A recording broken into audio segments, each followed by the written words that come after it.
वन्दमि पाशं सिरिपुरवन्दमि पाशं सिरिपुरवन्दमि पत्रं यत्र विहायसि पृविपुले स्थातुं क्षणं नाक्षमम्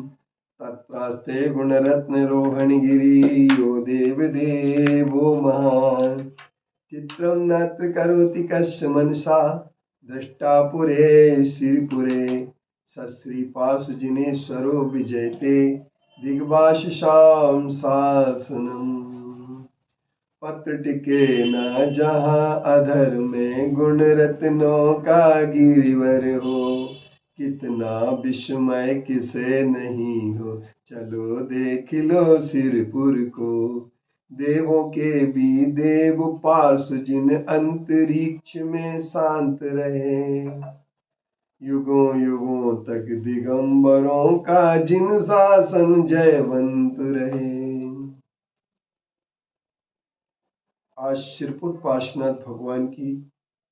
परम पवित्र तीर्थ भूमि महातीर्थ पर बैठ कर के हम आपको यह बताना चाहते हैं कि देवादिदेव अरिहंत देव होते हैं, उनके चरणों में बैठ कर के जो उनकी अर्चना करता है, उनकी पूजन करता है, उनकी आराधना करता है, वह व्यक्ति सभी दुखों का अपना नाश कर लेता है। लोग कहते हैं भगवान संकट मोचक होते हैं, पर मैं कहता हूं भगवान संकट मोचक नहीं होते हैं। भक्त की भक्ति, आराधना, पूजन, उपासना संकट मोचक होती है। यदि वह सच्ची श्रद्धा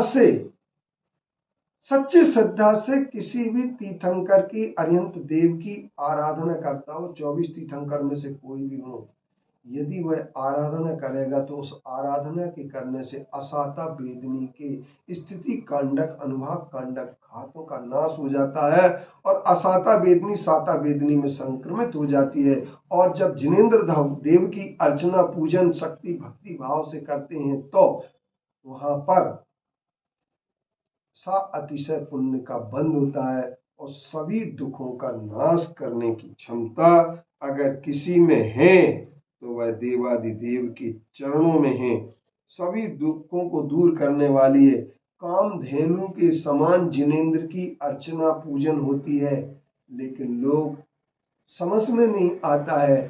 क्यों जिनेंद्र देव की पूजन करने से मुख मोड़ लेते हैं या उपेक्षा करते हैं, ये समझ में नहीं आता। कुछ लोगों ने तो यहाँ तक कि जो अपने आप को विद्वान मानते हैं, मैं तो वैसे उन्हें विद्वान नहीं मान सकता हूँ, जो ये कहें कि जिनेंद्र देव की पूजन उपेक्षा पूर्वक करना चाहिए क्योंकि वो कहते हैं निचली भूमिका है, सम्यक दृष्टि करता है। ऐसा कहने वाले लोग निश्चित तौर पर सम्यक को भी नहीं समझ पाए हैं और जिनेंद्र देव को भी नहीं समझ पाए। देव शास्त्र गुरु की अर्चना करने से बड़ा कोई पुण्य नहीं हो सकता है और धर्म का आधार नहीं हो सकता, तत्व चिंतन नहीं हो सकता है। जिनेंद्र देव की अर्चना स्वयं स्वाध्याय है और जिनेंद्र देव की अर्चना करने वाला व्यक्ति ही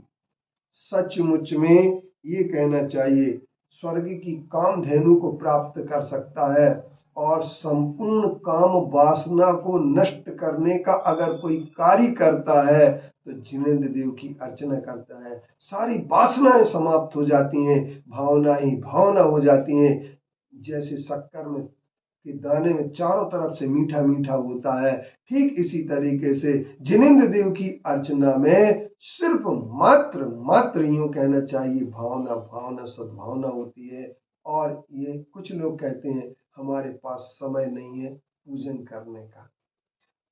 मैं कहता हूं ये शिकायत वो ही लोग करते हैं जो सचमुच में अपने आप में कि मेरे पास समय नहीं, क्योंकि वो समय का दुरुपयोग करते हैं। उनके पास समय टीवी देखने का समय है, मोबाइल पर गेम खेलने का समय है,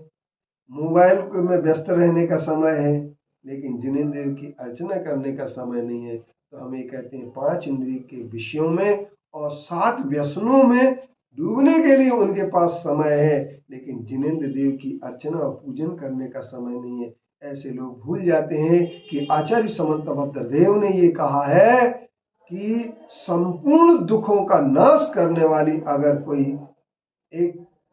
हमारे सामने शस्त्र के समान पूजन है तो पूजन ही है, और पूजन के सिवा कोई ऐसी चीज नहीं होती है। जिनेंद्र की भक्ति करिए, सारे दुख आपके नष्ट हो जाएंगे और आप एक संकट से मुक्त होकर के